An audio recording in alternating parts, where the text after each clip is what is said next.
What I ate in a week as a dietitian. So, hindi ako nakapag-video nung unang meal ko, second meal na yan, but same lang, ground beef at saka egg ang day 1 ko.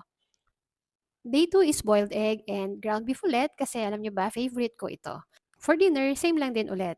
For day 3, meron tayong nilagang pork ribs at saka egg drop soup.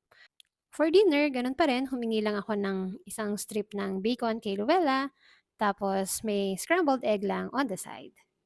For day 4 ay boiled duck egg at saka yung tira namin the other day na nilagang pork ribs. Still in day 4, pero for dinner na tayo, ribs pa rin siya, pero beef nilaga na siya.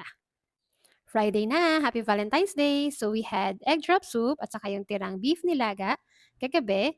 Tapos nag-crave ako ng carnivore pancakes. So ayan siya, nilagyan ko lang ng butter. Tapos for dinner, kumain ako ng steak at saka eggs. Day 6 na tayo. Corned beef naman tayo ngayon at saka scrambled eggs.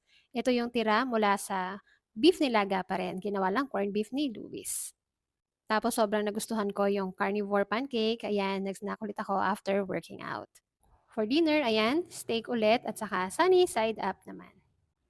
Seventh day, ito, ginisang pork liempo and sunny side up lang. Same lang din yung first meal at saka second meal namin, nag-add lang ng pancakes for dinner. Thank you for watching. Bye!